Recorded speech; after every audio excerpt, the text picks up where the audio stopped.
What's going on, guys? Welcome back. Another edition Holy Try Football Podcast. We're almost there. It's me, AY, coming to you from the beautiful state capital, the blue state, the Commonwealth, Pennsylvania, to my west. D-Berg, week 0 is upon us. How are you? Oh, yeah. Beyond excited. I'll be even more excited if my internet holds up through this whole broadcast. Had some infrastructure issues, but I think we'll be all right. And then, just ready to mow through these last 15 previews, and we'll be on to our teams, and then week 0 picks. So it's going to be awesome. Yes. Kent, to my east, what's up? Survived another hurricane. Didn't seem like it was that bad up here, but hopefully everybody made it out all right.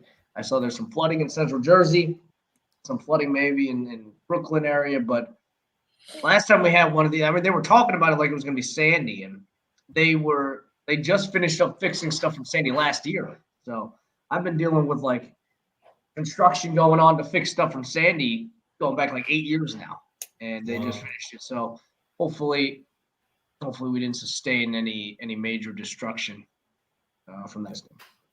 For the second straight weekend, Sunday to be exact, I had a congested evening schedule. I was hoping that, of course, for your safety first and foremost, but that you may run into some technical challenges yourself, so I could use that as a lead blocker for my chaotic Sunday evenings. But here we are Monday.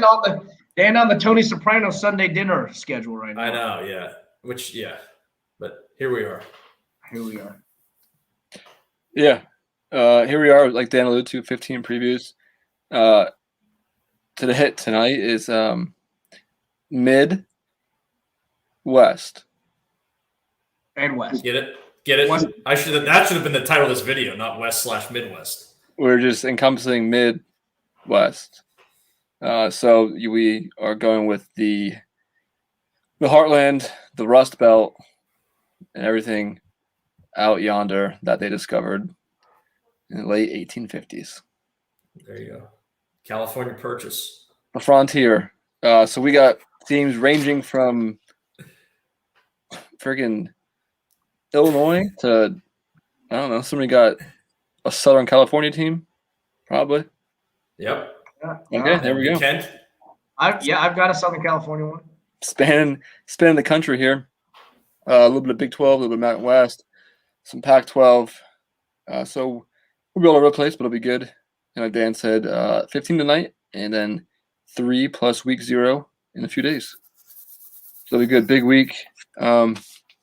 Let us jump right in. I'll go first. I got a sweet team we'll talk about first. Uh-oh. I already mentioned them, Illinois.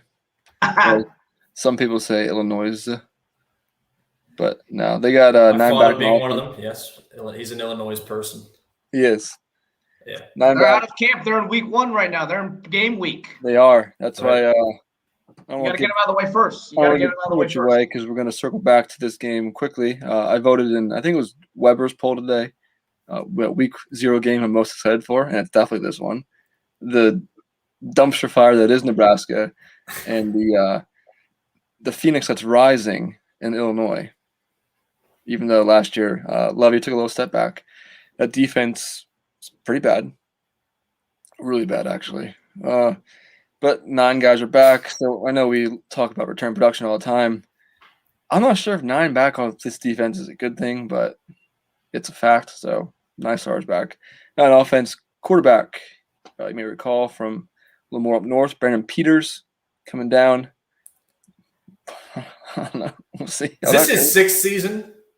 I feel like he predates Pickett. Him and Mackenzie Milton are on the same schedule, yeah. Yeah. I think he may be Pickett's season, honestly. 2017. He played 2017 that year. Yeah. He played with, him and John O'Kay were game day. John O'Kay. Yeah. The Okron. They were splitting time. I forgot about the Okron. Yeah. He might have been even before that. Honestly, he might have been 2016. He committed. Who knows? I'm saying, yeah. He's been there forever, but now he's at Illinois finishing up. Behind a good offensive line, 4 offensive linemen are back.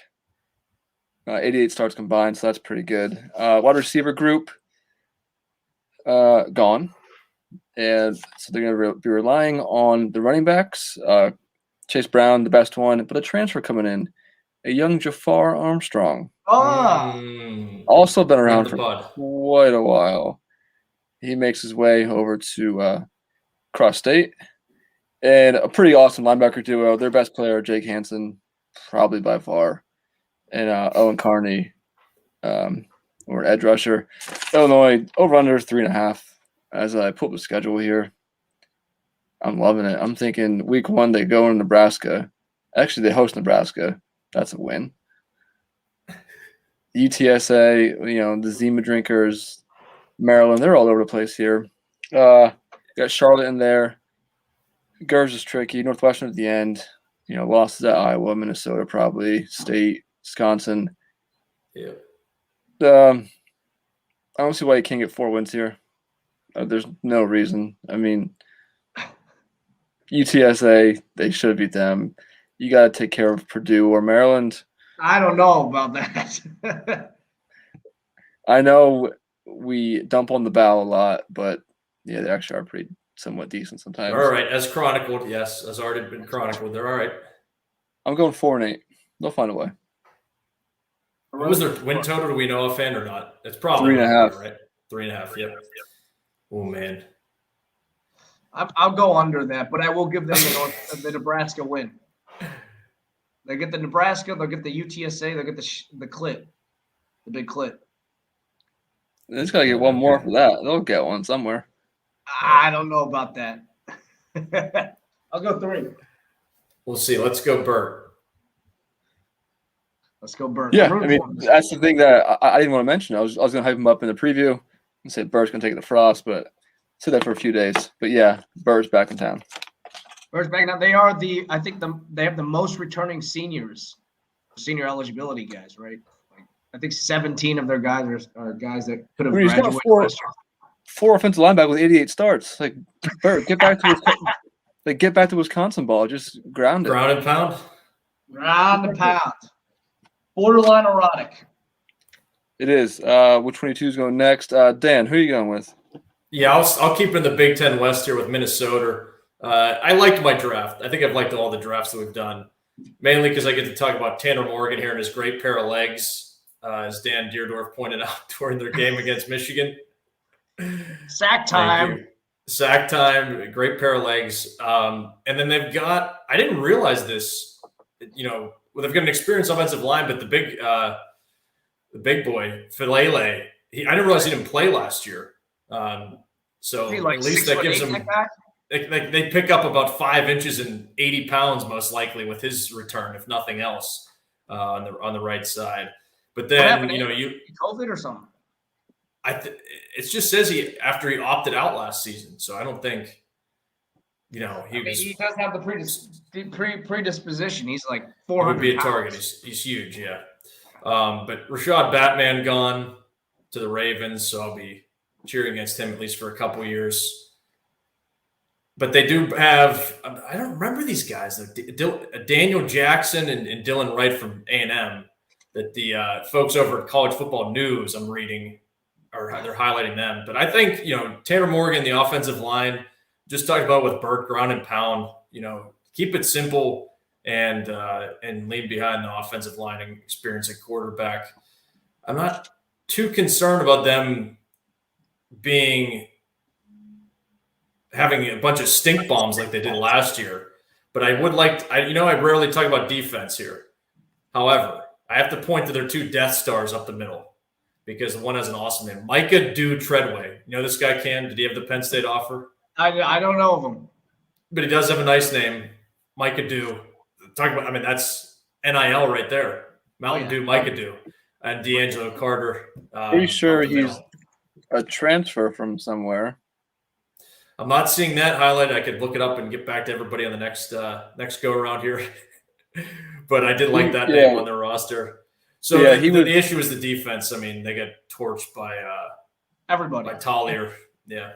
He got torched by freaking Michigan. Joe Milton. Joe Milton, yeah. So that was a Joe Milton Heisman train right there.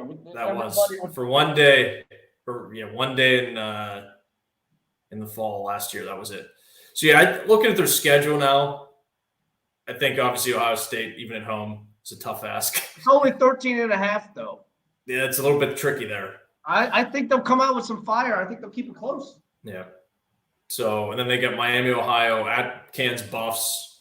Still don't think Mel has much traction there. They didn't get drafted, did they? Or did Mel anybody is not there. Mel is not there. Mel is at Michigan State. They've got Durrell. They've got Carl. Carl Durrell, not Mel. Thank you. Fresh off the- Important fresh- note. Yes. But no, I still don't think – did they get drafted tonight? No, I don't think anybody took. No, I've they took got the a Buffs. Buff transfer in my preview. Yeah. but- Bowling Green, they're still a mess over there. Brian Van Gorder, his remnants. They've got good defensive play. At Purdue, a team I'll also cover tonight. I think that's probably a loss, given what I've read about and researched about Purdue. Purdue, Brom's star is. We'll get to it later. And they've got the revenge angle from last year, right? Yeah. That crazy pass interference call. Oh yeah. So I think that's an L. Nebraska, mid-October, who knows what that program will be like by then. Maryland, talked about the Bow before. I think I gave them a loss with this game. And then at Northwestern, I don't know. I mean, it's really It's going to end up being a 6-6 team. Every one of these are toss-ups. I have 7-5. I think they get the 7 wins, but I think the tail end it can be tough at Iowa or at Indiana and then they've Wisconsin They've home got to a wrap good it up. schedule. They don't play. I guess it's not necessarily good that they missed Michigan this year because Michigan could be bad, but Yeah. they don't play the Michigan. They don't play Penn State. You get Ohio State at the front of the season, so they get their whooping there, and then they can build some momentum from there. Everyone from there on out is winnable. They're all decently matched teams, right? Yep. So yeah, I think they can get to 7-5, but they're gonna have to start a little bit fast to get the 7 wins because that tail end from mid-November on is not fun. Right. I'll go 6 wins. 6 wins, AY. Yeah, right in there. I just want to circle back. I was doing some side research. Yeah, Micah D. Treadway enrolled at Notre Dame in 2015. 2015. That's why he was scratching hard at the past. This is his 3rd year in Minnesota. I didn't even know that. Treadway redshirted his freshman year, missed a year for foot injury, played 2 years at Notre Dame, played 2019 at Minnesota, played last year, then is using the extra year now for a final year at 7 Minnesota. years. Holy 7 smokes. years. Enrolled in January of that's 2015. Wow. Let's That's say what's I the haven't- face for? I haven't heard that name in a few years. I'm like, how the hell is he still playing? Well, there you go. Dave's got a linebacker on his team that's is in the 7th year old. Patrician came in the same class with Saquon. Johnny Football. Johnny Football came in the same class as Saquon, and he's going in his 7th year. Jeez Louise. Saquon's going in his 4th year, I think, in the league. Amazing. All right, well, I'll keep it in the West here. I'll go to Iowa, a team I like a lot.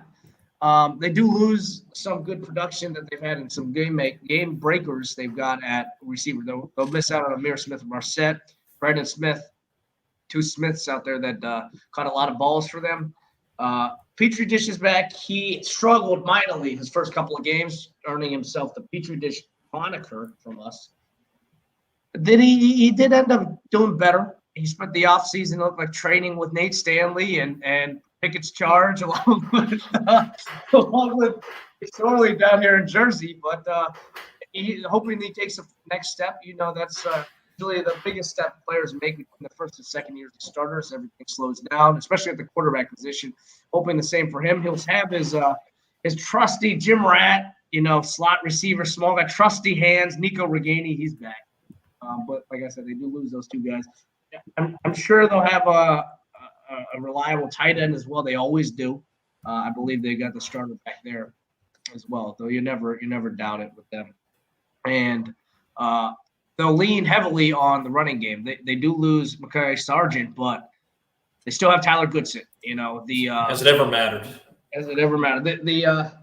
This guy's good. He's game breaker, fast, shifty back, and he's the if you remember Michael Goodson at Texas A&M, the fast back down there. He's the brother of that guy. He'll be back. I think he's one of the better running backs in the league. They'll have Big Ten, all Big Ten safety Nick cornerback as well. And the secondary should be good. But the linebacker corps, they're going to be missing out on a couple guys, including Nick Neiman, who played a lot of football for them. He'll be gone. He's gone to the NFL. As well as star Davion Nixon, who's gone to the NFL. But 8 of the 11 tacklers are back. Leading tacklers are back. They'll do need to find a strong playmaker in there. Geno Stone is gone as well in the NFL. Whippeal, exactly. I expect Iowa to be good. I've got Iowa coming out of the West here. I think that they will. I mean, I'm. This is my Iowa State bias. You know, I don't like them. I've got them beating them. I've got them beating them in the El Clasico. Though I think it'll be a good game. This will really be a torch-bearing moment for the Big Ten. I think it'd be nice for them to win. But I don't think they should look. I think people are overlooking that Indiana game to begin the season. That'll be a good game. It'll be a good game. So 2 tough games to start out. I do think they might lose that first one, but then come back and win Iowa State. I think they'll pretty much take care of business. Kent State, you know, I do like Sean Lewis. So they'll beat them there. They'll beat Colorado State. At Bowel Movement, they'll beat. I do think that they will take care of Penn State in Iowa City. It'll be a tough place to play on the road for Penn State. Games have been very close, especially on the road. Far more talented teams have struggled in Iowa, and you know that. They're probably a night game. Spooky, Kinnick, they always do weird things. But keep going. I think that they will end up beating Wisconsin, and I think they'll end up rolling here all the way through. I think that's one loss they get. They slip up in the first week of the season. They roll 10 straight. A solid Ferentz play. It's hard to imagine Ferentz ripping off 10 straight, but yeah, but he ripped off 12 straight in 2015. That he did.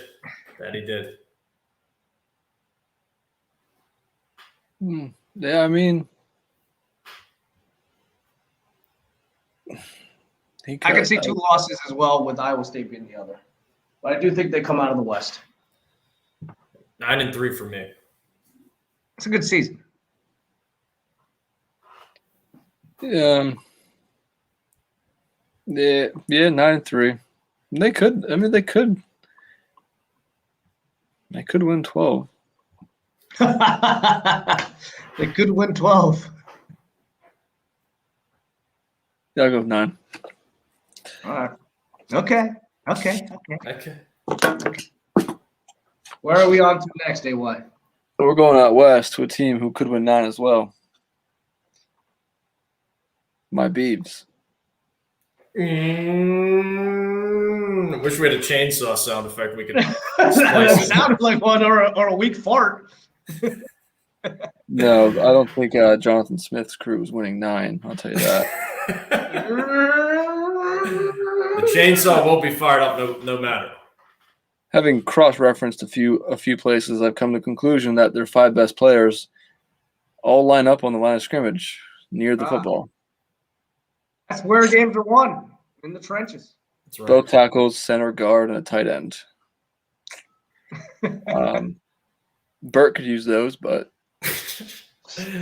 I don't even know who the quarterback is. Is it Gebbia? Is it Neuer? They got some transfer in. Chance Nolan. The defense is really bad. Quite frankly, I'm not sure how this win total is 4.5. I really don't know. Well, I think they're going off of some of these nice wins they had last year. Yeah, they were solid last year. Is that running back still there or no? What's his name? Gone. I think he might be Jefferson. Yeah. Jamar. He's gone. He would be their best player, yeah. Where did he end up at? As I look for him, they open up at Purdue. It's a good game. Not easy. A fun Definitely game, not. but I mean, Watch for the body clocks. 7 p.m. kick. They'll be He's still in in- class. Mentally, they'll still be in class.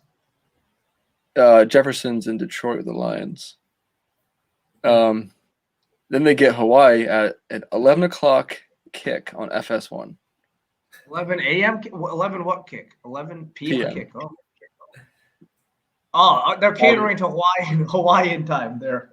They are Idaho, SC. I mean, I don't see 4.5 4.5 here. is Sorry, tough. That's 4.5 is tough unless they're just You banking see, on I the- mean, you got to take Hawaii, Idaho, and maybe a Wazoo in there, a Cal, or maybe. I mean, I don't see the 4.5 either. but I think they'll be feel like- frisky. They will be frisky. They'll be good games. Yeah, under. I just want to see if I can find a different number on them. When we circle back through, I'll see if I can find something else because 4.5 I feel like is a bad number. Yeah. But Or a good number. I don't know. Not fire the chainsaw though. We'll be pulling for them. You'll be locking them up plus 23.5 at USC in September. That first week at Purdue, 7 p.m. FS1, that'll get some airtime for me. Oh yeah. Get that in the rotation with Klemp.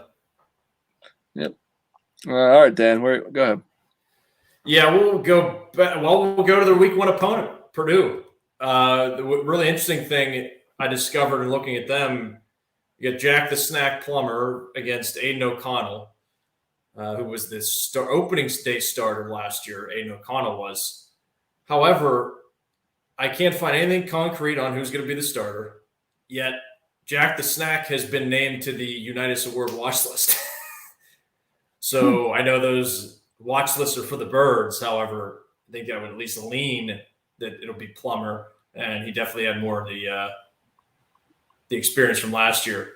No more Rondale Moore, one of I think all of our favorite players during his time at Purdue.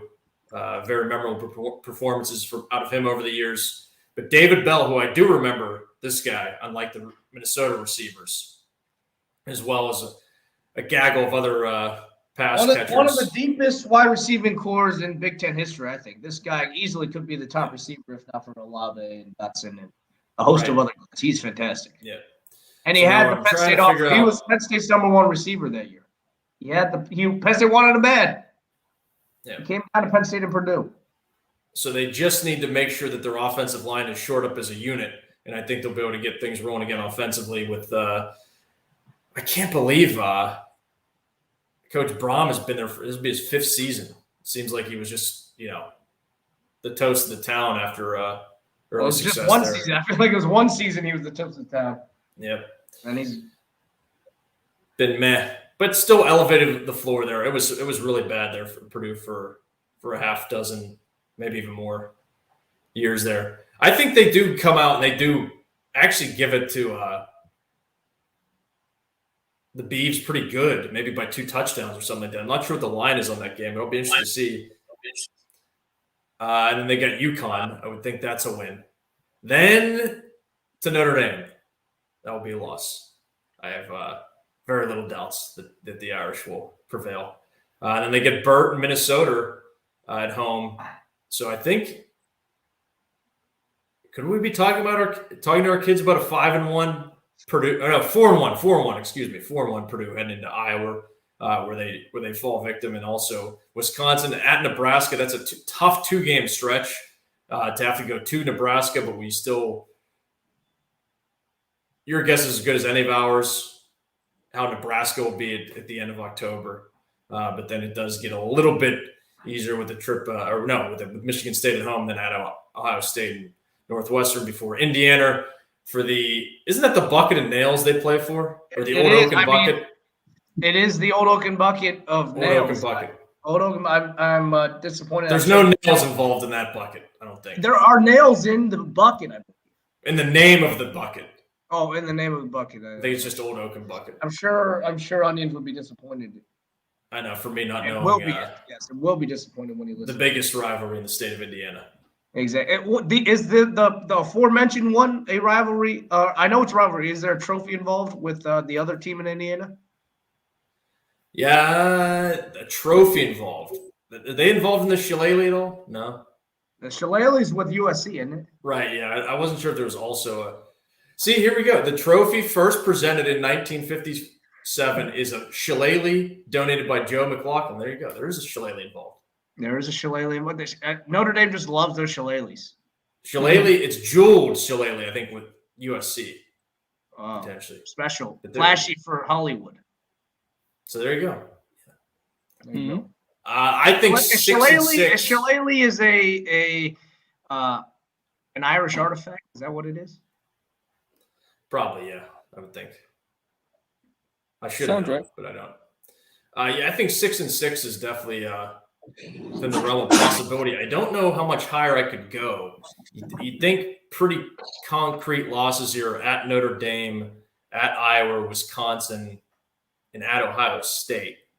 So they're going to have to make some hay with the rest of the schedule. I've got 5 and 7. 5 and 7. Yeah, I think they probably slip up against Northwestern, maybe Indiana in there, right? Minnesota, you think one of those, at least one or two of those, they'll probably lose, if not another one that they're not supposed to. Yeah. Yeah, I think 5 and 7 at best. But I think Brom's in trouble. Yeah. Should have gone to Louisville, going back home. He might get the opportunity depending on how things go with old Satterfield. All parties involved.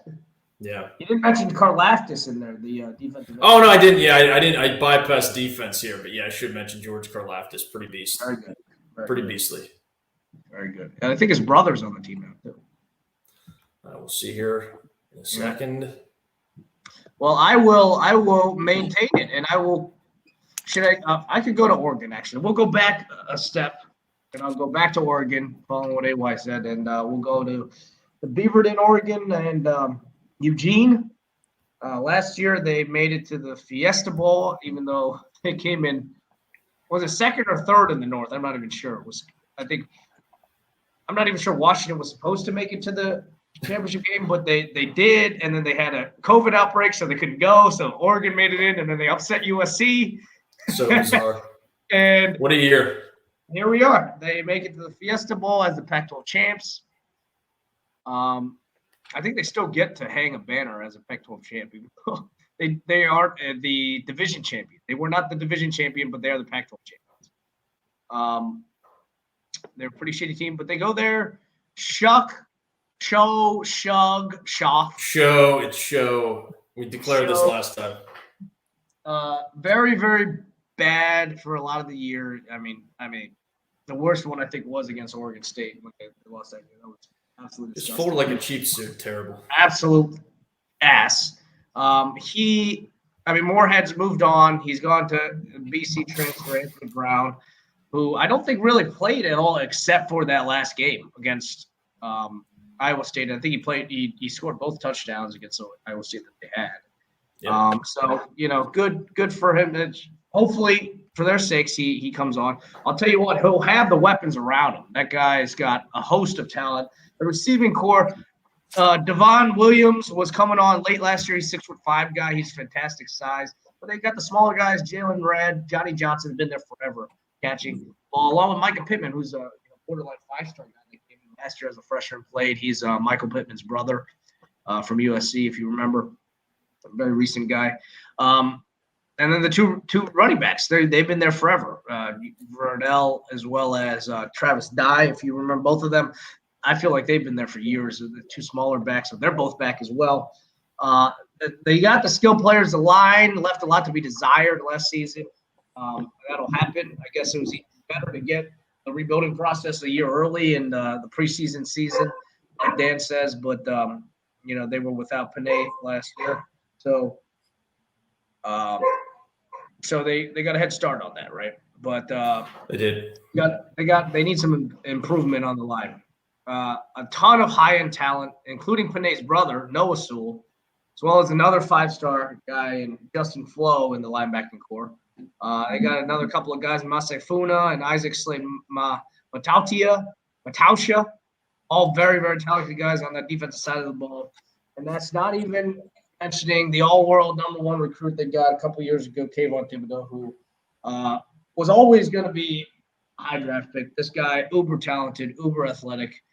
came in, not as refined as other 5 stars you'd see, but you always knew once it started clicking, he would go off. I think he started clicking by the end of last year. Hopefully, he'll take that next step in what should be his final year before he heads off to the NFL.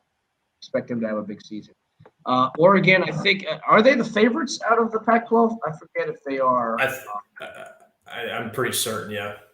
Pretty sure they are. I mean, everybody's got that second game circled in Columbus. I frankly think they'll get their doors blown off because Big Ten pride. Big Ten pride, one Big Ten pride, but two, I think Ohio State may be looking ahead and maybe looking over Minnesota a little bit there. I think they'll be focused on week 2 as well. I think they'll skate by Minnesota and they will be all revved up. And you've seen how many times you've seen Ohio State just absolutely demolish these types of teams here.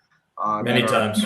Borderline top 10 guys, teams that have talent that'll win a lot of games. But when you get Ohio State fully focused on you and trying to make a statement, it can get ugly very quickly. I see them getting blown out there. Arizona not going to be good this year. Stanford, I frankly think Shaw. I don't think that he's on the hot seat by any stretch, but I don't know what they need to do to get back to where they were. They're in a real bad funk. I think they'll win this game easily. Cal could be a gross game. I think it's going to be like a 13-10 game possibly here. But I think that pull that out. UCLA, this is the one that everybody's circling. This one will be exciting. Chip's best team. He's going back to you. Or no, he's hosting. Sorry, he's hosting Oregon. I can see them giving them trouble. But that game, along with the Washington game a couple weeks later, and I think one of those 2 games they may drop. So I'll give them 2 losses there. That's what I'll do. I'll give them 10-2 for the season. A lot of doubt for a 10-2 prediction, but yeah, they're not overwhelming. They got a ton of talent. I think that's why. I think you just kind of they got a ton of talent, but they're not sexy. They're not sexy the way they win games. They're not what they used to be. They are not who we thought they were. Yeah. They're not who we thought they were. They are a grinded out team. Yeah, I'll go. I mean, I think I'm going to go 11-1 with only that loss to Ohio State. But I've also done this with Oregon in the past, so take everybody with a few grains of salt, that prediction.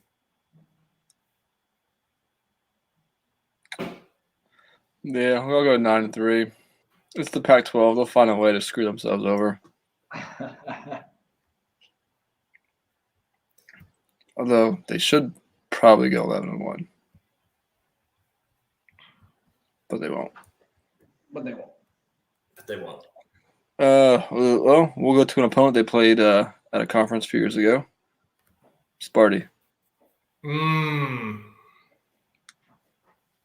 Rocky Lombardi, your boy, gone. Anthony Russo from Temple in. Daniel LaRusso. So many interceptions. I don't even want to talk about this team. I don't think they're good. This is the team Mel coaches. Jalen Naylor, Jaden Reed, I think it is. Yeah. 2 running backs. Rousseau's just going to throw it up to them, and hopefully they make plays. And Kenneth Walker, I think he's in from Wake Forest. I think I remember reading. It's bad whenever a Wake transfer makes it into the preview. Well, the one Newman didn't make it in, so good thing it wasn't bad. That's true. Yeah. Defense, they have an awesome safety, Xavier Henderson, and that's about it. They also get they open up that first Friday night. That'd be fun. They're Dogs, Northwestern, 3.5. Yikes! Could set the tone for the whole season right there. But I think I would take those points. We'll see though. And revenge spot for Northwestern. Could be. Then you got Penguins down to Miami for a noon kick. Nebraska, 4th week of the year. Could be Scott Frost last game. We'll see. Hey, why he's got my Grim Reaper hood on? Yeah, the Hilltoppers, the Knights, Indiana. Well, 4.5. The question Going is, under. will they have 7 turnovers again against Spurs? That was incredible, wasn't it? What is up with that game? What is up with that trip to Miami? Yeah, that's a That gross is- trip. That is bizarre. Yeah, That's a home and home, though, I presume, right? I presume. I think haven't so. looked far enough in the future. Jeez Louise, that is a weird game. Yeah, Miami's got a weird schedule. I think they play App State too. For they close the year at Ohio State. Then they're gonna have no pride left when Penn State comes to town Thanksgiving weekend. Talk about That's a right. mail Yeah, in. you know how this goes. This is like what was that? No, it was in 2016. It was the reversal, right? It was that they were at Ohio State and then at Penn State, or was it home for Ohio State? 2016, they were at Penn State. Yeah, I know that. Yeah, Yeah. but remember they almost beat them, and then got absolutely incinerated. If I'm mixing up the years, I might be. But anyway, carry on anyway. I 3-9, I got 4-8. They'll beat picked to finish last in the division. They'll beat Youngstown, Western Kentucky, Purdue, and Nebraska. Okay. Maybe Northwestern too. Yeah, 4-8.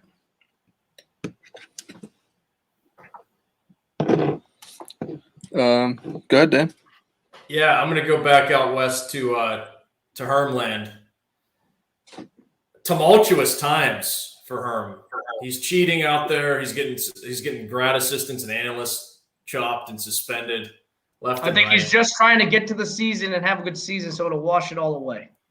I guess maybe that's his approach here, because from everything I reviewed, I know I mainly focus on quarterbacks anyway, but it really is Jaden Daniels and nobody else for this team, which isn't a bad thing to have Jaden Daniels, because he's a pretty electric player, strong arm, and experienced. So that's a good combo to have, especially in the Pac-12 South, which on paper this year, crazy enough, 3 teams in the preseason top 25, including Herm.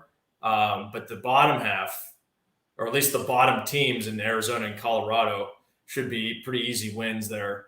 It's just Utah. Utah is interesting because they've developed a pretty nice floor for themselves. However, it wasn't great last year. They had Jake Bentley. So I don't know what to make of them other than, again, the preseason for them last year. So I'm looking at the schedule.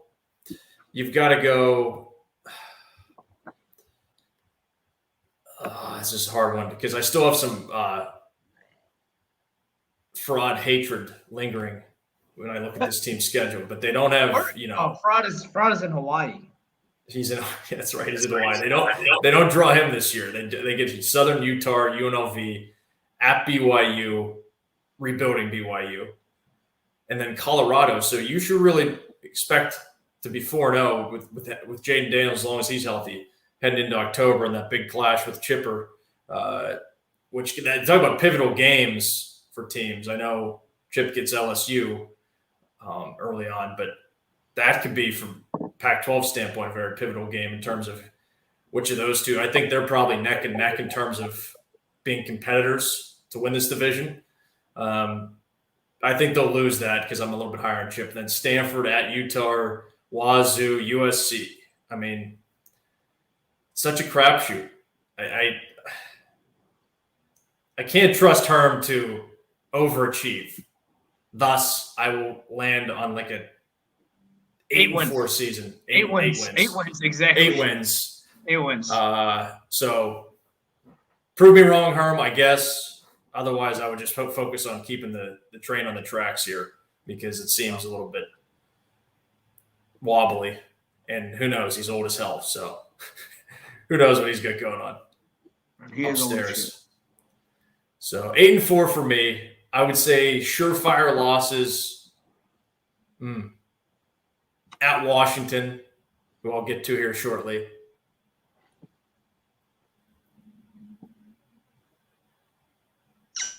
Probably USC. But then you get Yeah. Nothing's a Utah. surefire loss. In the Pac-12, nothing's a surefire loss. I think that going up to Washington, I think that's pretty tough for them. I'm a little bit higher on that. I don't know what the hell that offense is doing. Yeah.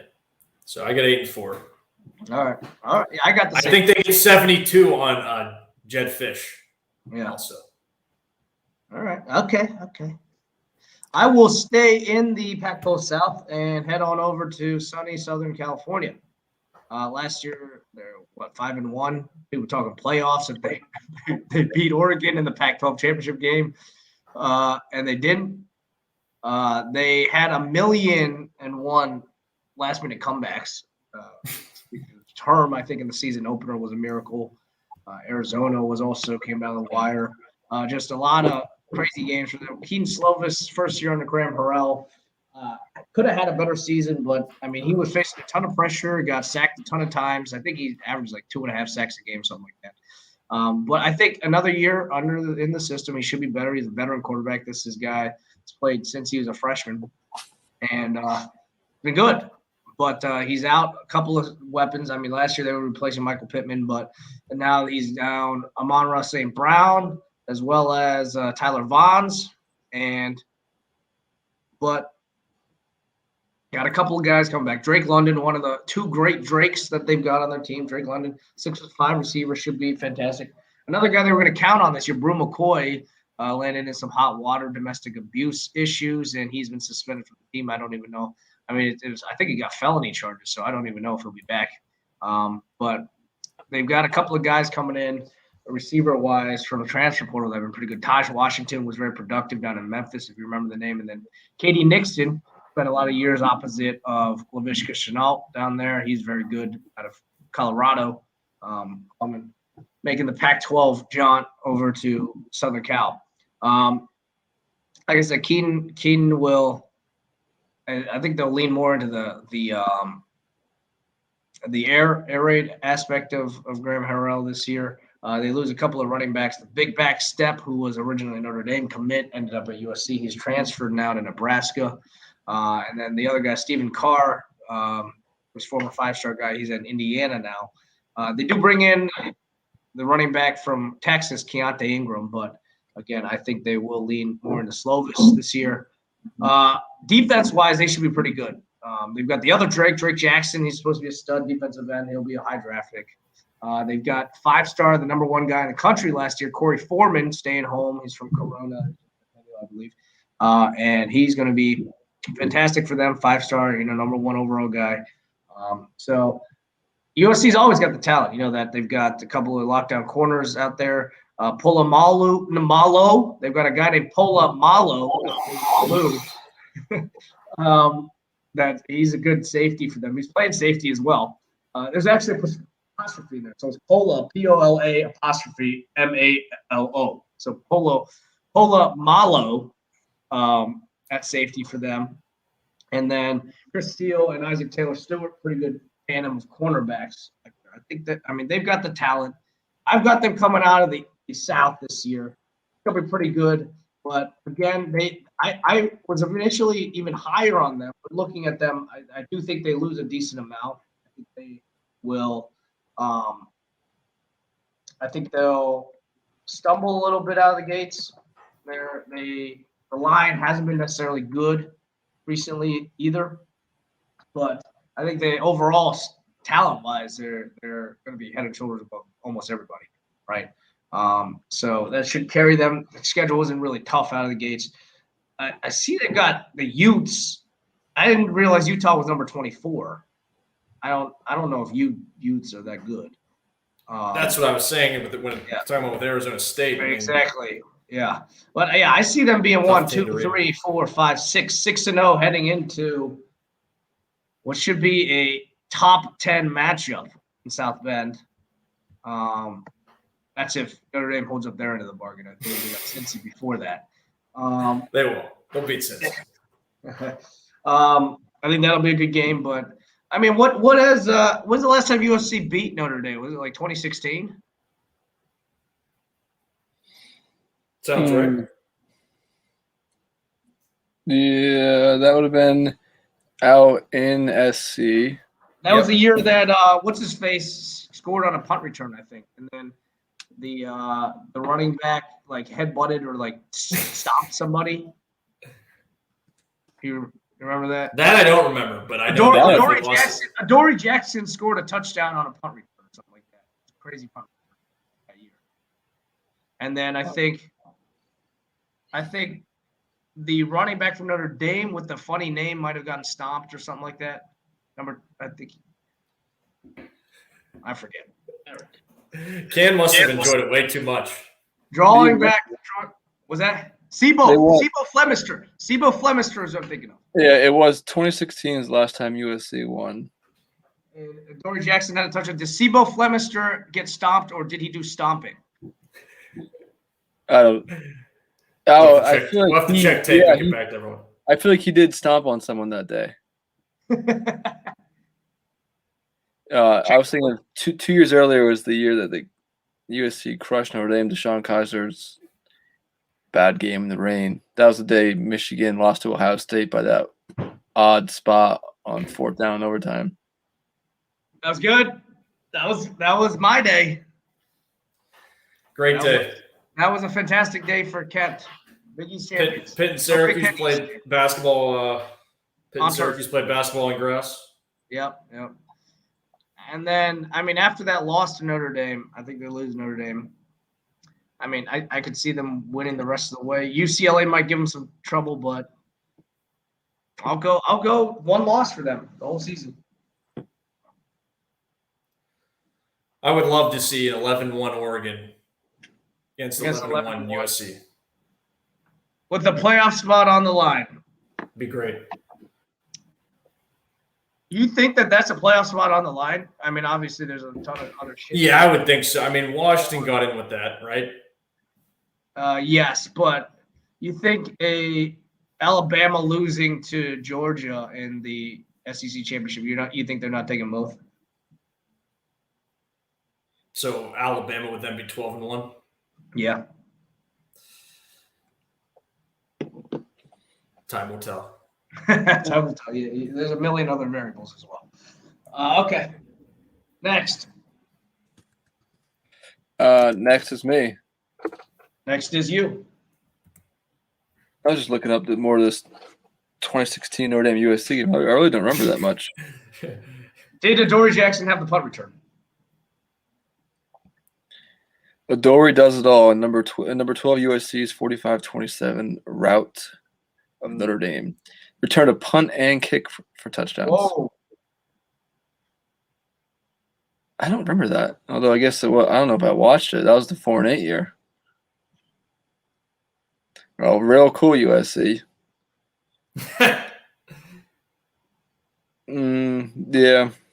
He had both. Ronald Jones had a 51-yard touchdown punt return. Well, he had oh, never mind. USC had a punt return, an interception return, and a kickoff return. Wow.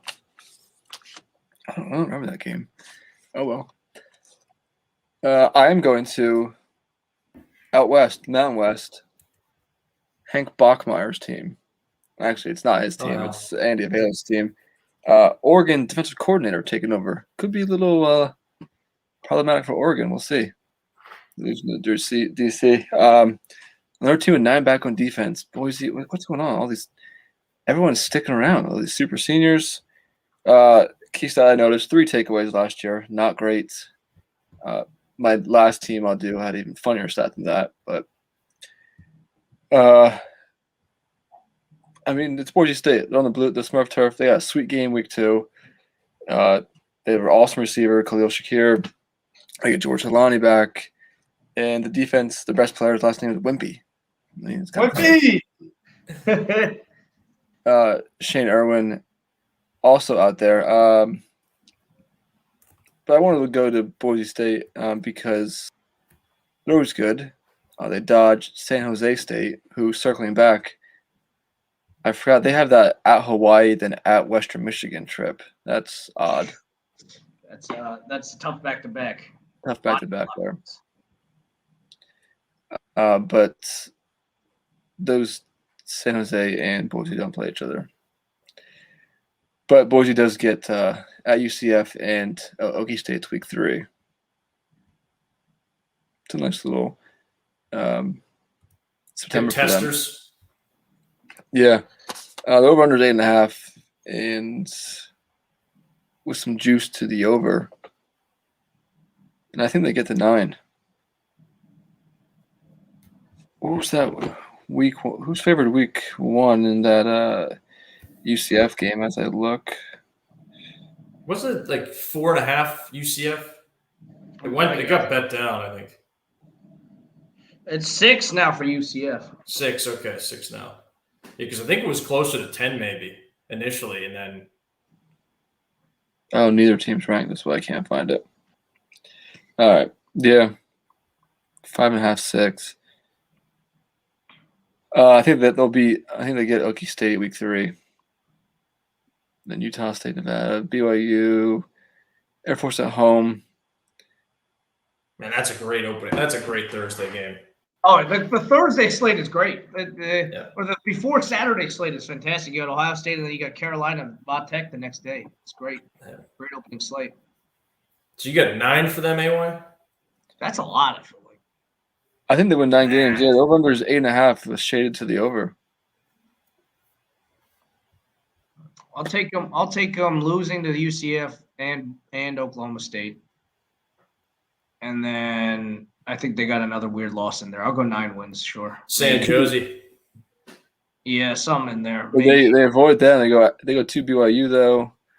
BYU's gonna be trash this year. Wyoming, maybe. I don't know. Somebody will trip them up. The schedule doesn't look that hard. No. I could see 10 wins. There's I can still see 10 a group of 5 establishment as far as I'm concerned. 9 wins at least. Though we are worried about them backsliding, as aforementioned on the pod. All righty. In my opinion, the only challenger to the mantle of Oregon, even though they actually won it last year, the division, the Pac-12 North. Yes, the Washington Oregon. Huskies. I really like what I'm seeing here. What's that? They've got it on the mantle, the Pac-12 North champions, but That's right. Oregon's got the Pac-12 North championship. And then Dash could not participate. But I like this team. I've really liked them probably since that 2016 team, just how things were, because Washington was so bad when we were growing up for like a 3 or 4 year stretch there, and then they really turned it around. 3 or Jimmy 4, Lake. that's it? What's that? 3 or 4, that's it? Maybe a little bit. Like when Locker got there, I don't think they were that bad. Oh, They had Neuheisel. Yeah, so they were good up until like 2002 or 2003, I think. Right. And they were bad for like another, maybe almost close to 10 years, right? You think it was 10 years? Wow. I don't think they were good even when Locker, like after Locker got drafted. Yeah. I don't think Maybe they were you're good right. for Maybe I've got some revisionist history.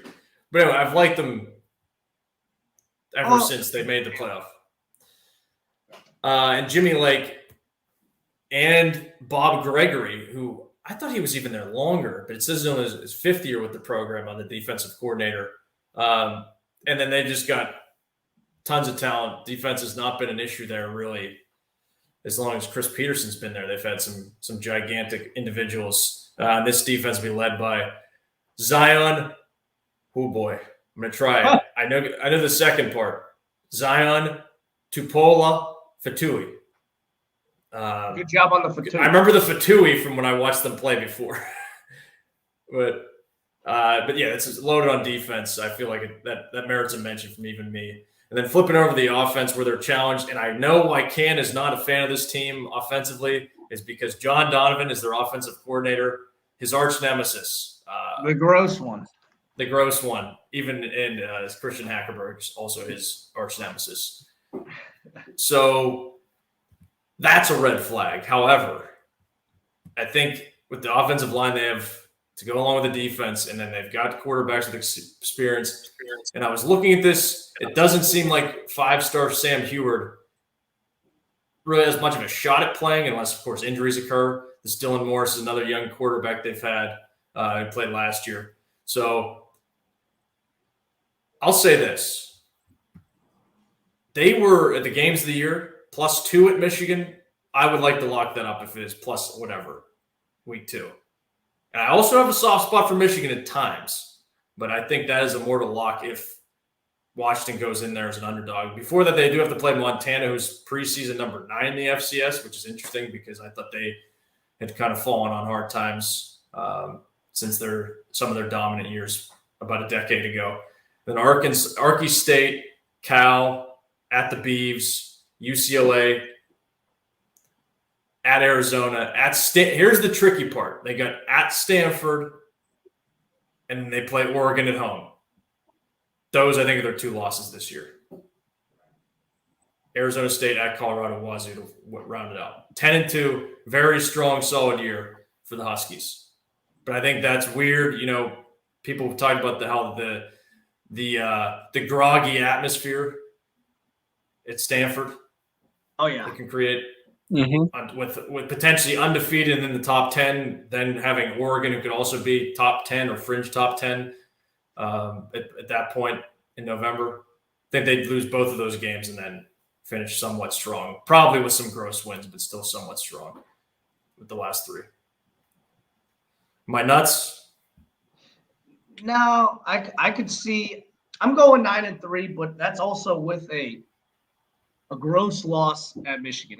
Somehow. So you think John Donovan screws the pooch there? I think it will be so absolutely gross that game, and Michigan will pull it out with like a field goal and win like 25-23 or something. 25-23. Yeah. Okay. But I see them. I bet you Chip might get them also. And then Oregon I got 3 losses here for them. Okay.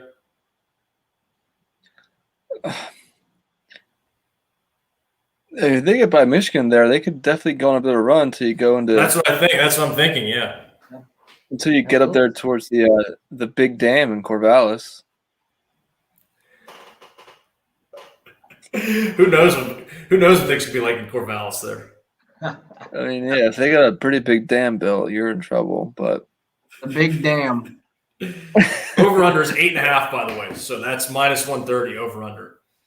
8.5. I'll give him if I had to play it, I'd go over. No. All right. I'm going to go to one of those opponents you just mentioned in Ann Arbor, Michigan, or Boulder, on precarious ground now. He just a couple years ago he brought in Gaddis as his big bet for offensive coordinator. Now he's out Don Brown, who's been trusted and has been very good for him for several years now. Last year, just absolute trash at defense. And it's because of the secondary not being able – I mean, Don Brown obviously very reliant on bringing pressure and all types of blitzing and just leaving his corners out on islands. Last year, he couldn't do that, and he just kept doing it. And his corners were absolutely torched. Both those guys are back this year. Jamon Green and Vincent Gray, both of whom were pretty bad. I wonder if they'll – I mean, I don't know if you want those back, but they're back. The 2 safeties that are back there have played a ton of football for them. Dax Hill is a former 5-star. He's very good. But Brad Hawkins has played – I mean, I remember. I think he was playing in like a 2017 game he made playing. But he's a guy from Philadelphia area, I think. No, one more South Jersey area. He's played a lot for them. So the secondary, while experienced, has had their ups and downs. John Ross, a linebacker, he's back. The upfront wise, the Kwity Paye is gone in rush end, but they do have a decent amount of talent back, names that you'll know. Aiden Hutchinson is back. He's been there for a long time.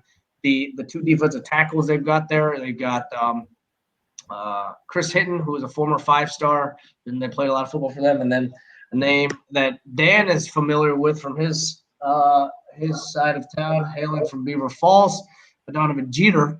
For a long time. He'll be back. So they've got some pieces. The new defensive coordinator, I think it's some guy from the Ravens. He pilfered from his, or he got a nice nepotism hire from his brother or something. Family affair. Yeah, family affair. You got him a promotion, but we'll see how we do. They got to go to the transition to more of a 3-4 defense, which is what they run down in Baltimore. But we'll see how that goes. Quarterback wise, they're out. Milton, aforementioned, he's gone to Tennessee.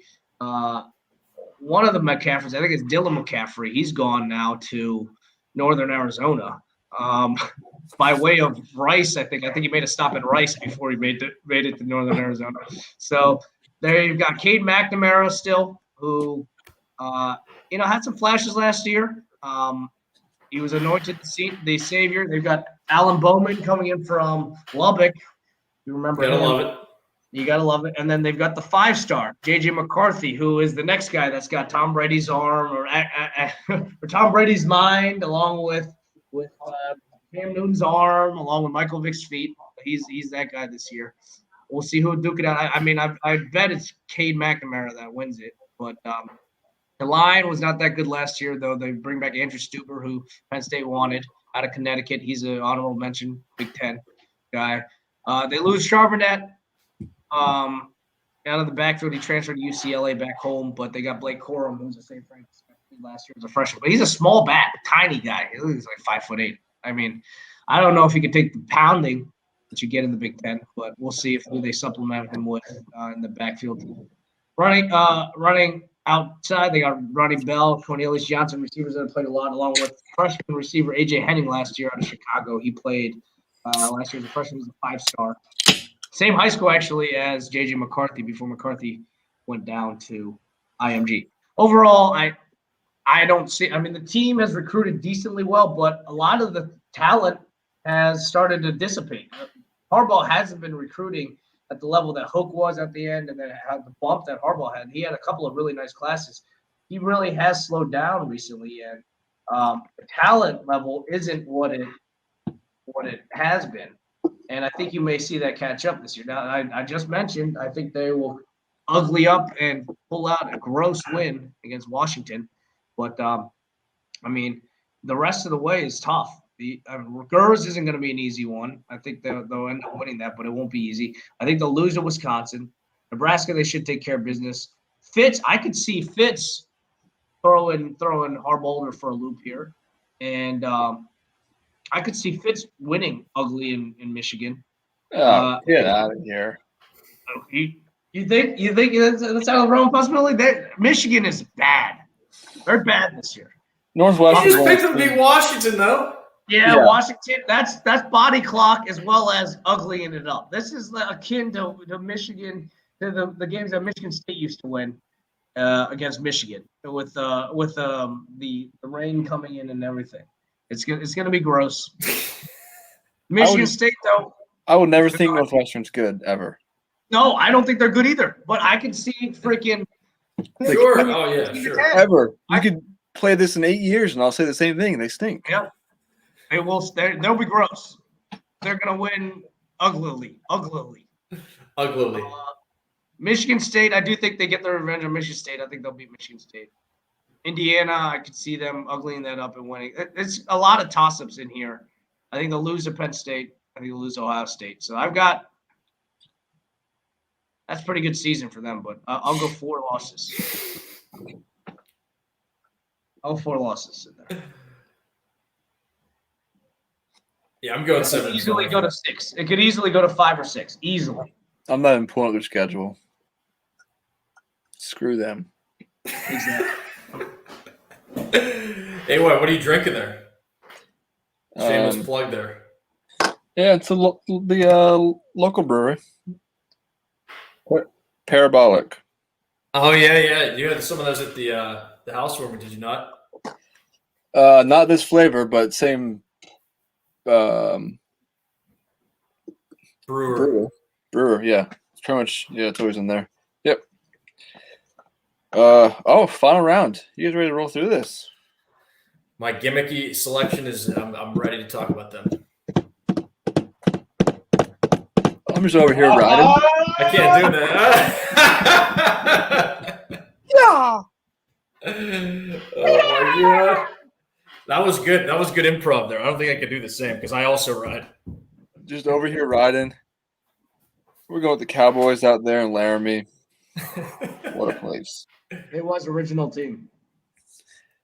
Talk about some returning production here. 20 starters back from a stingy defense and a Greg Bowl type offense. I mean, this is what we want out there. We just got to get off to a hot start. We got a lot of toss-ups, so we could go either way here. I feel good about it, though. One, the stat I was alluding to earlier, one passing touchdown last year for Wyoming. Need to do a little better this upcoming year. So hopefully Sean Chambers can stay healthy. He got hurt the last 3 years, so I don't see why he's going to stay healthy this year. So we'll have to just ride the run game. Luckily, we have a great duo, Xavier Valade and Trey Smith. Just ride them.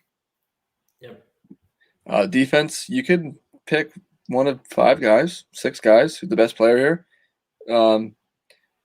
They're stout. They were good last year. Didn't force a ton of turnovers, but I think that's good for this year. I think some positive regression is going to lead to some more havoc, like getting Solomon Bird back from the opt-out, and I think we're going to be ready to go. We're going to ready to ride. The schedule, though, it's not terrible, but for a team like Wyoming, it is there's some potholes. So as I look at it here, Montana State win. Tough. At Northern Illinois. They suck. They suck. I think they suck. Northern Illinois is very bad. Okay. I think they suck. They should win who that. knows? Yeah. Ball This State. is the big one here. This is the big Ball one. State. On Stadium. On State. Well, luckily for me, I get that. So, yeah. Stadium Network. Here we go. 2 p.m. kick. Ball State, I think they knocked off San Jose State last year in the bowl game. And they beat who they beat in the championship? Buffalo. Oh. Back championship. So they're tough. Then they go to the Rent and Con. We're looking at possible 4-0, maybe 3-1. Then we get a little respite. Then go to the Academy. Fresno, New Mexico, got to get those 2. At San Jose State, Halloween weekend. That's a big one. Huge. Josie, defending champs. Huge. Then you get Start the with Rams. that, right? I think they're going to pulverize Colorado State as long as it's not a letdown spot. At Boise, it's going to be tough in November. Then at Utah State, home to Hawaii. Like, this team could get 9. They definitely could. I'm feeling good. I feel 8. I definitely feel 8 in the bag. Yeah, the over-under is 7.5, shaded to the 8. So I think that's the play, though. I think 8 and 4 with potential for 9. I think the absolute one that the bottom falls out, I'm thinking 7. I am jealous of this non-conference schedule. I'll just say that. Yeah, no Power 5s here. So we're good. Wait, is Con a Power 5? No. Con is not a power. Open for debate. Oh. So they've got. So who's going to be the favorite? Boys would be the favorite in that division, but they're probably second choice, I would think. Second choice in the I believe that they're in the Mountain Division. Yes. Yep. Let's ride, baby. Let's ride. Let's keep it in the Mountain West for my gimmick pick tonight. Nevada, the Wolfpack. We love Chris Alt. We love Pony Up Scrap or Scarp, whatever you want to call him. This is a really interesting staff for starters. Jay Norvell has pulled this out of the abyss after went way down after Alt left, I think his second go around. And he has Matt Mumme, who is the son of legendary crazy-haired, towel over the shoulders, Hal Mumme. And when it says on his Wikipedia, Matt Mumme, that is, Mumme is the son of former Dallas Renegades offensive coordinator Hal Mumme. Whoa. He was the offensive coordinator for the Dallas Renegades of the XFL 2.0 for 1 year, and that's what it says. So I enjoyed that in his personal life section. But no, yeah, they went 7-2 last year. Just missed out because they did the they didn't have divisions in Mountain West last year. It was just the top 2 conference records. Right. Probably were, I would say, I don't think they played. They did not play Boise State. If I could pull up their.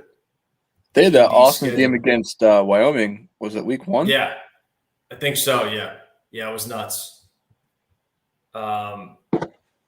There it is. Okay, I found it. So they did not play Boise. There you go. Lost to Josie though. So that was that's a revenge game. But no, they've got freaking a loaded offense for 2 offensive-minded guys, and I wonder if that'll be if they have a really strong year this year. If this will be Jay Norvell's last year, maybe I could see him in like a Cal type job. I don't know what Wilcox is. I think it'll depend on what type of season he has, but He something kinda- like that. He looks like Jeff Tedford too. Looks like Tedford, huge angle. So I'm kidding. I'm kidding. Because he's of a different tone, I believe. Jay Norvell. Anyway, before we get canceled, Carson Strong is the quarterback, and they've got a bunch of guys back. So, strong offensive line, experienced quarterback. That's what I like to talk about. That's why I picked all these teams that I picked tonight. And I will run through their schedule now. At Cal, ironically enough, could have they beat them and upset them in Berkeley and then take the job the next year. I think they'll lose that though. Idaho State at Kansas Cats.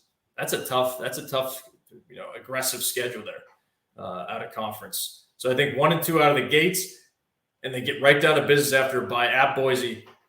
W.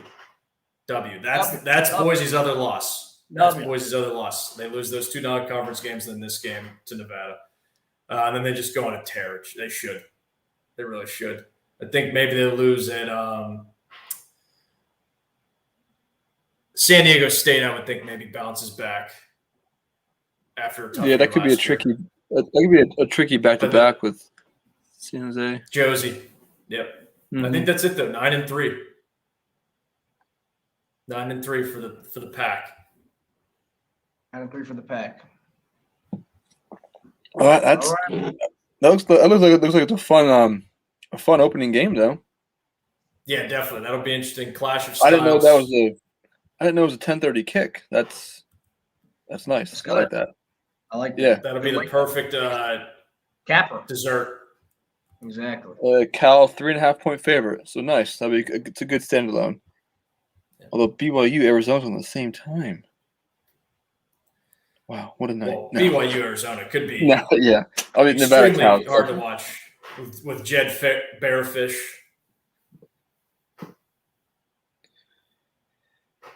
Yeah. Okay, Ken. Go for All right, I'm wrapping it up. I saved this for last to keep all the Penn State listeners on the hook. We're going to Madison, Wisconsin. I'm sure everybody is intrigued, wants to know about what is going on in Penn State's Week 1 matchup. We're on the edge of our seats. This is the one that I actually have been watching and following camp-wise. Not that I haven't at a higher time. And posting on their boards. Exactly. Yeah, get back to Wisconsin. What's their boards? What's their page called? Camp Randall is the one I'm on. But 247 Wisconsin, yes. Get back to me, please. Badger 247. Get back to me. On their Camp Randall football board, the free board. Still haven't gotten back to me. There's been 54 views and nobody's returned my question. 54 people have looked at the thread. Nobody's answered the question. I don't believe. Anyways. Very basic question. Very basic question. Spencer Lytle. He played some last year. These guys, apparently the defense has been so stifling on this Heisman contender, Mertz, that they're talking about this being one of the best defenses of all time. These guys, despite losing all of this talent that they had on the defensive line, they're expecting big things out of these guys. Louder Milk is gone from the defensive line, if you remember him. He's a Steeler. He's a Stiller. Early reports are defensive line maybe even better, despite losing all these guys. Keanu Benton inside has been the stud, and then Rodus Johnson as well, a defensive end, has been pretty good. He had the Penn State offer. He's from we've talked about his high school teammate before, Asamoah, on the Oklahoma linebacker. I've highlighted him out of Columbus. This guy out of the same high school in Columbus, actually. So two St. Francis de Sales disciples make it to the Holy Tribe podcast. The back end also pretty good, including two safeties, Colin Wilder, Scotty Nelson, Detroit Jesuit guy that has played a lot of football. Pretty good safety that came out of Detroit and got out of there without Michigan State offering him. I think Michigan State may have offered him, but he didn't go there. But no, without Michigan getting him. And then Spencer Lytle, who's played some last year, he'll be back. And the Jake Sanborn and Leo Chanel, the two linebackers, they're probably not going to come off the field a lot. But all of this makes up one of, according to their insiders, one of the best defenses in the country because they absolutely shut down Mertz. Mertz has had a up and down camp, which I think is, to put it lightly, because they've struggled a lot offensively. I know they've had a ton of injuries, which can definitely contribute to this. But I think two of their starting linemen are out, including senior tackle Bruss, who's been injured. And Tyler Beach has been injured as well. He's played a ton of football for them, but he should be back soon. Who knows what type of game shape he'll be in? It'll be interesting to see. They've got a lot of guys that are 5 stars actually, and like highly rated offensive linemen. It's funny because it's the time honored tradition is Wisconsin and Iowa, taking these big Midwestern boys that nobody knows about and turns them into first round draft picks, right? But nowadays scouting is getting better, and they're seeing these first round draft pick type of guys in Wisconsin. Now they know Wisconsin's got a couple of these 5-star guys that are waiting in the ways. One of them, isn't one of those Midwest kids. One of them is a guy from down the road in Warwick, Pennsylvania. I think it's Warwick. Ricci. Is it Ricci? Nolan Ricci. It is Ricci, yes. Yeah, Ricci. But I don't expect him to play. They've actually got a 5-star guy ahead of him that will probably play in place of the tackle I mentioned, Bruss. But not only that, they've had injuries with their top 2 receivers. Kendrick Pryor has been hurt, so I hear he's back. The other guy that I hope it's it for him, unfortunately, but he's missed all of 2020 with concussions. They held him out of spring with concussions. Danny Davis, he's played a lot of football for them. First 10 minutes of practice, he's back out with a concussion again. I hope that's it for him. First 10 minutes, he should not come back to play football. He should probably retire. Yes, he should likely retire. They tried to hold him out for all the practice in spring and whatnot to prevent against this, and this should probably be it for him. Sad to see for the kid. He's, he had the Penn State offer, kind of cooled on him. Penn State got a decent amount of guys before him, but he's so they don't want him anymore. Yeah, exactly. So the spot's filled up, but he's a talented kid. He's played a lot in his early years there in Wisconsin. Nice save. Yes. Mentioned the running game. For one, the line. Wait, is this a Penn State Wisconsin Week 1 preview, or is this not? A lot of recycled material, actually. A lot of recycled material. Anyway, the running back. I mentioned before, the line has struggled. This is in large part because of the injuries, but and their number 1 ranked defense that allegedly is there. But the running backs aren't what you're accustomed to. They've got Jalen Berger, who's out here from Don Bosco Prep. He's a smaller back, kind of like a scat back. He did some nice things last year, but it's weird. Last year wasn't what you expected from the running game. Wisconsin-wise, they got a Clemson transfer that came in, Ches Malusi, but nothing really formidable that really, makes you scared of this running game, which isn't what you're used to with Wisconsin. It's a weird thing. Mertz, obviously, it all comes down to Mertz, and he's got a decent amount of pub coming into the season. But is it all based off that 20 for 21 performance, 5 touchdowns he had in that first game against Illinois? I think it is because he really – I know he got hurt also, but he wasn't – Did he get COVID too or not? Yeah, COVID and he got hurt. You're right. And so, the Heisman campaign is fired up, but I don't know. The Wisconsin boards and the insiders have had a ton more access than Penn State ones have. This could be some 40 chess that Paul Chris has been playing, leaking all this information, getting James Franklin he's fat one and to do that, sassy. yeah. A little fat and sassy. He left his playbook behind for Pat Narduzzi to think of everything. I know that. So, the reports aren't glowing. And I, for one, even before the reports coming out, I think Penn State could go in there with some fire, some Yeah, of course. coming in there. And they've actually performed very well against Wisconsin. I think they won 4 last 5 or something like that. They've taken care of business against Wisconsin, the recent to mid-recent past. I've got Penn State taking care of business there. Wisconsin, I do see them going through. I mentioned Notre Dame should be holding up their end of the bargain for a top 10 matchup in mid-October. I do think Wisconsin will help with that. So I've got a loss. So excited for that game. That game should be good. AY would have played that game. The Conehead Bowl game. I told you, I don't know if I think I said it before. I love 1 noon kickoff a year. Why? Just one. I want one. Wait, why do you not like the noon kickoff? Too early for me. I love the noon kickoff. I you don't have to wait. You don't have to be nervous about the game for the day. I mean, see, like I'm up early, but I like to ease into my day, ease into my football. I like the little appetizer. Well, you got some football to start out, like some footy to start out. Football. Yeah, but I like to just ease in, and I love just one. I love one noon game a year, and this year it's a pretty good one. All right. Okay. Well, you got okay. All right. Okay. All right. They've got everybody's seen this schedule and they shudder. They've got Penn State, then Eastern Michigan, then they got Wisconsin. Or no, Wisconsin got Notre Dame, and then they got Michigan. I think they'll go 2-2 in that. They'll come out of September or go into October. 2-2. Actually, they'll be in October for this second. Then they're staring down a trip to Burt.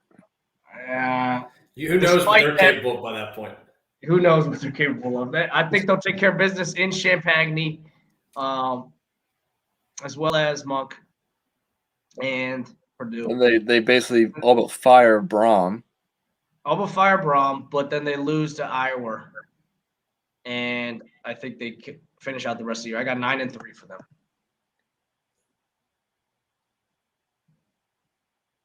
I'll go 8-4. I think there's another loss along the way. Very concerning very concerned by how that team looked last year. Yeah. Despite it being the preseason. Exactly. And they're talking about this team being like the best defense of all, how great the defense look at that. You see how many points they gave up against Wake Forest? Exactly. They ended up winning that game though, right? They did on like 2 fumble recoveries for touchdowns, I think. Right, yeah, it was ridiculous. I don't know what to think of this Dukes team. Mayo.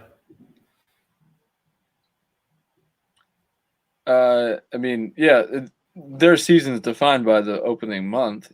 I mean, obviously, but I'll go 9-3, just a standard Wisconsin year. The pet rock of good teams, Wisconsin. I will always say that. Yeah, they're nothing flashy. I don't know who the losses come to. I think they knock off at least one of the Holy Tri teams. At least I don't know which one. Maybe they'll play Pitt in the Dukes Mayo Bowl again. AY hoping the prophecy is fulfilled after week 1. What if we didn't discuss this in news and notes, but it can't happen, so don't worry about it. But what if Barstool acquired the rights to an ACC bowl and Pitt was in it? What would Dan do then? I'd be disturbed. That'd be disturbing. You just watch it on. Credentials. Dan would try to get us linked with them. You'd probably just watch collab. Dan would try to get us a collab with them. We'll have to see what the my cup of tea. Arizona Bowl is all about when we get there. Oh my gosh! I think it'll be maybe Wyo's playing it. Is it Mountain West versus MAC? I think, or Sunbelt maybe. I feel like. Yeah, what's New Mexico State in? What's New Mexico State in? Yeah, they're independent. They're independent. Oh, they are. I'm not sure where their if they have an allegiance to fill in a vacated spot like the Irish do with the Atlantic Coast. The AC. I'm not sure. Yeah, So well, it's Mountain West versus. So yeah, Mac played in Atlanta. Prior to that, it was Mountain West. It was YO won it, and they beat Georgia State from the Fun Belt. So, I got a text. but now it is Mountain West and Mac. You're right. Okay. They have a conference tie-in section. Previously, it was the Fun Belt. I got a text today from Baxi. He said he was looking for. He's been looking for one conference to deep dive into for the whole year and just basically bet that conference. Mm-hmm. And today decided on the Fun Belt. Good luck. Good luck, because that's just so hard to distinguish between those teams sometimes, I think. I told him it's gonna be a lot of fun, and I also said, maybe week 7, week 8, maybe a little Fun Belt corner for 5 minutes. Yeah, absolutely. Yeah, so we'll get to that coming up on Halloween probably. We'll do a little Fun Belt check-in because that's when they started to get to the Tuesday, Wednesday games. The Tuesday nighters, exactly. Yeah. Them and the MAC just start wild now in October. Yes. I don't know how you handicap for like 12 days off versus 8. It's just these guys. You get like these random transfers. Chad Wojcik maybe still playing in it. Who the hell knows? Yeah, you gotta check some birth certificates down there. I don't know what's going on. Yeah.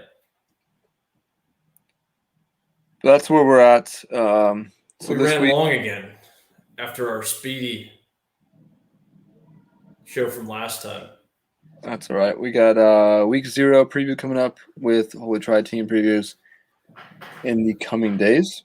I feel warm. I'm warmed up. We needed that. It sucks that we really can't do our traditional conference draft because it's somewhat pointless. But yeah, we'll get to some more We're previews. ahead of our time, just like we were ahead of our time when we started doing this podcast. We are doing regions for larger conferences that will be here in just a few short years. That's right. Yeah. So there it is. We'll get to week 0. We'll try this week, and then week 1 next week, and we'll get it rolling. But for me, AY, come to you from the beautiful state capital, the blue state, the Commonwealth, Pennsylvania. To my west, D-Berg. Good night, all. And Can to my east. Great night, everybody. Have a good night. Check out the countdown. We're down to tomorrow, 5 days. Reggie Bush days tomorrow. Tomorrow is 4. 4. Wait, 6 was that yesterday? Was 6? Yeah, it was. Yep. I didn't see who you guys put for 5 today, so I'll look. I put a current Letterman, not a lost Letterman today. Oh yeah, you did. I did see that actually. So 4. So look out for possible PK Sam. We'll see. We'll see. Thanks for listening. Have a good one. Chris Rickson, PK Sam!